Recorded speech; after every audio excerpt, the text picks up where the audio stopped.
Alright guys, TacticalRab back again today. Hope you're all doing well and enjoying your day so far. Welcome back to VALORANT news, and the VCT Masters is over. OpTic Gaming, the champions, North America back on top. So much reaction to this, loads to dive into today. Very much intrigued to all your thoughts on this in the comment section below. Hit the like button if you enjoyed the video. Subscribe if you're new as always, I'll greatly appreciate it. Really up to the channel. Thank you very much indeed for doing that one. Firstly, this in VALORANT though. So yesterday during the finals, FaZe was announced as the new agent, right? Or at least, well, we already kind of knew FaZe was going to be the new agent. But well, all the abilities have kind of been talked about, right, and kind of discovered over the last day or so. Lots of people have very different thoughts on this, whether it's too overpowered, whether she's not strong enough. Her abilities are very interesting. She has one set of eyes she can throw out right here, which will just like locate you wherever you are, and I'm pretty sure if you run around, it will then like follow you, a trail will follow you on the floor effectively. And this is her ultimate, right, which is kind of like rolling thunder, but it'll pretty much do all of her abilities to you at once, which is really difficult to deal with, to be honest. There's also really interesting ones where like you can see the trail that follows you around here, especially if you get ulted, and you can throw these little prowlers around and they'll follow these trails, and if they track you down and hit you, you'll get nearsighted and like it basically gets stunned effectively. And then there's also this grenade, which is really interesting, which effectively, well, it's kind of a grenade, but it gives you a radius around you, which you can't leave the radius. Pretty sure if it hits you, it does like 75 damage. You then regain that damage over time while you're stuck in the circle. And this can be used in very interesting ways, as average Jonas uses it right here. Like he basically just comes through, locks them in the radius, I'm pretty sure is what he's doing here, and then Raze comes in with a grenade, and they can't get away from Raze's grenade because they're stuck in the radius. So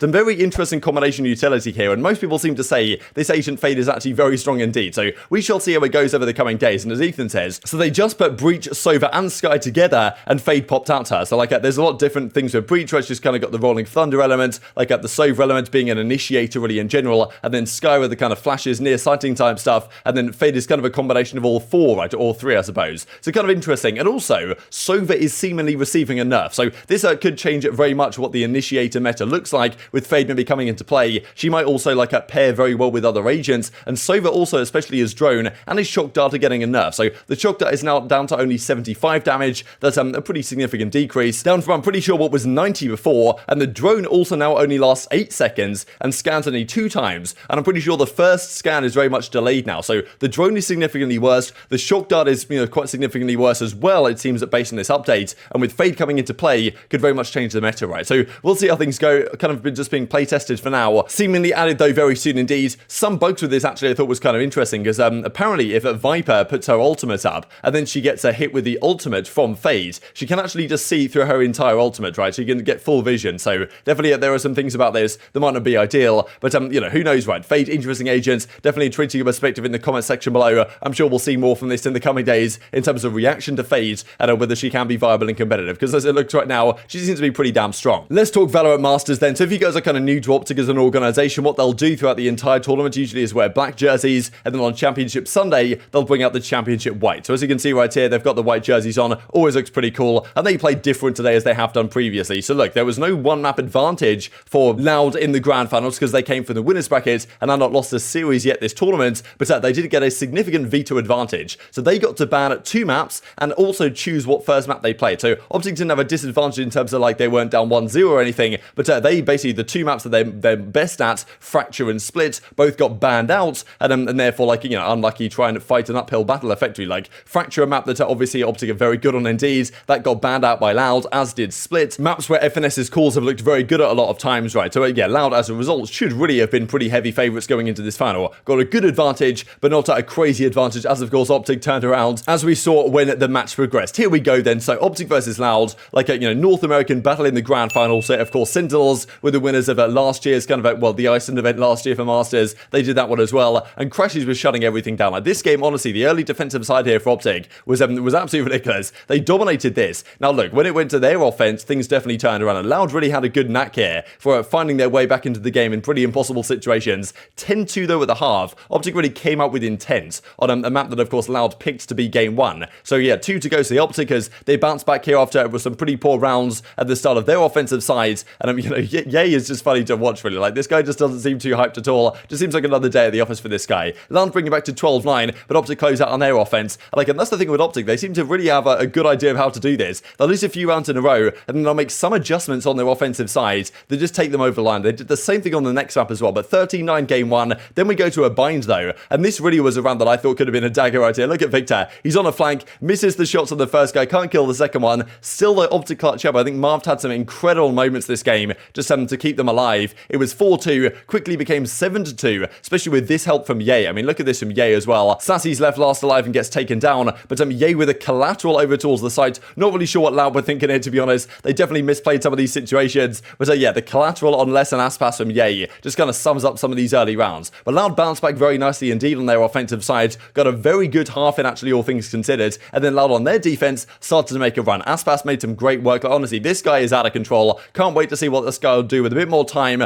Like, of course, this team is very new, like young player as well, very young team in general of these Brazilian guys, and generally OpTic, very experienced LAN team. Probably, in a moment like this, that's when you'd expect them to turn up. But honestly, Aspas, like, what a player. So many great players on this squad, honestly, but like, this is enough to tie up the game at 8-8 at this point, and then Loud took an advantage. This round, though, was unbelievable from OpTic. Like, so cool to watch, like, exactly what FNS decided to do. So the Viper's pit went down for Loud over on the A bomb site, and the OpTic guys just had to straight up rotate and get out of there. They went through the teleporter, then they went back around through the teleporter, back towards the A bomb site, and like, and there were some rotations coming through from Loud, and they still had some players over here, but like, what a crazy play from OpTic, of course, with the stim as well, helping them get a bit quicker. They just get the timing perfect with when the Viper's pit goes down, and then, well, they get all the kills as well. So, what a crucial round. If they lose this one, OpTic, like, probably the game is over, but this makes it 9-10. They then win a couple more rounds. It goes 12-11, and then Victor with some crucial plays on this kind of decider. Loud could have won this 13-11, but doesn't happen. Like, OpTic were just, like, honestly untouchable in a lot of these clutch situations. Like, Les gets one kill, but Victor does enough to get the job done here as well, and it's 12-12, going all the way to overtime, the first overtime map of the day, and yeah, Victor 1 gets the job done again. So Victor, really, the crucial round to even set up overtime, then to get the winning, I think he basically got a 3k from Showers to, like, he got the both kills and the showstopper as well to close out the game. Incredibly good work from him, and that is the thing. The OpTic guys just in these clutch situations seem to just have something else, right? And it was just so tough, for poor Sassy to even do anything here. Victor gets the job done. They move on to game 3, but this really was where Loud should have bounced back, right? At the end of the day, this is one of their strongest maps, no doubt, on Breeze here. OpTic generally not particularly good on this map, especially because Loud started on defense. This should have been fantastic for Loud. I was expecting OpTic to just get pretty comfortably handled here and then go on to game 4, and who knows if the reverse sweep can come through. But OpTic have a phenomenal start here on their offense. Like, at this point, 5 rounds on offense is usually good enough right on this map. Defense is very strong indeed. I mean, they don't check the corner here from Aspas. He gets the job done once again with the Jets. Great work from him, but OpTic still have a phenomenal half. They win this half comfortably, and then this round as well, after a few good rounds in a row for Loud, they then get a 0.49 second defuse to OpTic, 11-7. This surely at this point seems over, but Loud did certainly not give up without a fight, right? These guys came storming back into the series, forced an overtime, and it actually gets forced to a double overtime. It really felt like after the second overtime here, OpTic were going to win this exact round, but Pancada comes through with a huge 4K, pulls out the chamber orb towards the end as well, but the second overtime is not enough for them. Like, in these critical situations for the OpTic guys, they come up massive, and yeah, it's all on Pancada again in a 1 versus 3. This time he can't quite have enough, gets taken out of the end by Crashies, and that's job done for OpTic. A 3-0 in the grand finals. North America back on top. Commiserations to Loud. They played a phenomenal tournament, but yeah, OpTic certainly the best team on the day. All these guys played a fantastic tournament. Like, crazy to see OpTic back on top, to be honest. Really to see, well, envy as it was before, but also North America as a region back on top after so long. Like, that is the question, because FNS has made it clear the last few days he wants 6 spots for North America at these events. And I think, to be honest, the team that wins, probably their region, should get another spot at the next event, to be honest, because when OpTic win, like, the Guard obviously beat them in their own event. Of course, like, online versus LAN is certainly a bit of a difference, but like, if anything, OpTic and like, North America really should get another spot, especially because what Europe got up to with only their 3 spots. Difficult times for those guys, of course, but like, because FNS is champions,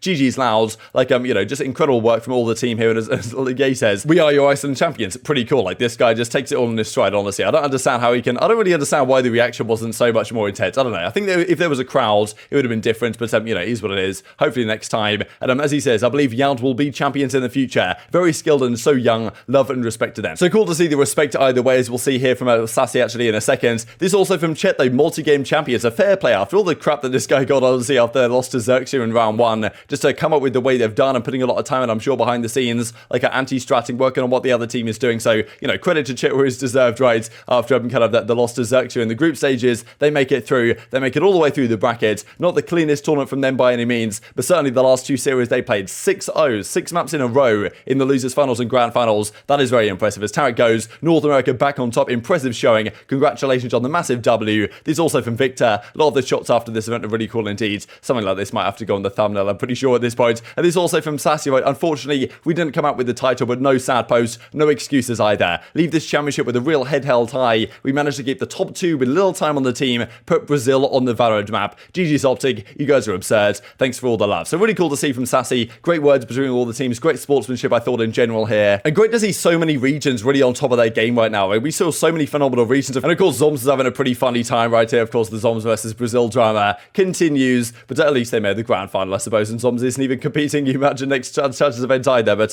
you know, it's definitely going to make his opportunities to get the kind of digs in when he can. This is also from dapr though. Every event in Iceland, let's start North American era. That's the thing. Iceland seems to be the way to go for North American teams. Won both events in Iceland so far. Maybe that is the secret strategy, the secret sauce for the North American region. But as ShahZaM says, of course, the winner of the last Iceland event last season on Sentinels. Congrats to OpTic. So many regions looking strong this Masters. That's the thing, really. It's not just North America, not just you know, Brazil, of course, but also you've got teams from Japan, Asia, all across the park. Of course, Europe still very strong region, just going through some tough times right now with a lot of their rosters. Wonder how FPX would have performed if they had been able to attend. But yeah, these are the final series stats. 3-0 to OpTic over Loud. Like, I mean, yeah, Aspas had a phenomenal series, but really, yay, Marved and Crashies. The key players, no doubt. To me, I think Marved was the MVP of this series for my money. Like, this guy was honestly phenomenal. Like, I mean, only 3 maps on the series, so I guess we can quickly look here at the stats across it. But, you know, Marved game 1 was just impeccable. Game 2 on the bind as well, the overtime that OpTic clutch up in. And the stats certainly do tell a story, but at the same time, it's often down to just like those critical rounds, those clutch moments where a guy like Victor, for example, came up clutch, especially on this game 2, and then Breeze 15-13, 2 great overtimes. Despite the 3-0, definitely a very entertaining series. These are the final results then. OpTic, Loud, Zeta, PaperX, G2, DRX, the Guards, Liquid, and of course FPX still got the points, despite not being able to attend, unfortunately, because they were the #1 seed from Europe. But of course, definitely create some very interesting storylines over the next few weeks, because OpTic will go back to North America, and well, in just a couple of weeks, they'll have Challenger Stage 2 on their minds once again. And the qualifiers for that, who they'll play against, is going to be determined over the next few days as well. Just 3 days away now from the qualifiers beginning over there, where TSM are going to get involved. So very much intrigued to your thoughts on all this stuff in the comment section below. Hope you guys enjoyed the video. If you did enjoy it, hit the like button. Tell us your YouTube gods, this is a good video, and I'd like you should see it as well, and upgrade the competitive Valorant community. Thank you much as always, take care of yourselves, and I will see you next time. The site. First fight found for Crashies. Quick turn, didn't note anyone towards double doors. Yay! No way! Marved as well! And El Pancada! Tournament life in your hands. OpTic on the verge, and it's all but over. It's all but done. OpTic Gaming build their legacy brick by brick. The green wall of OpTic make Reykjavik their own. What a performance here. Flipping Breeze, which Unreal. Everyone said when they saw this veto.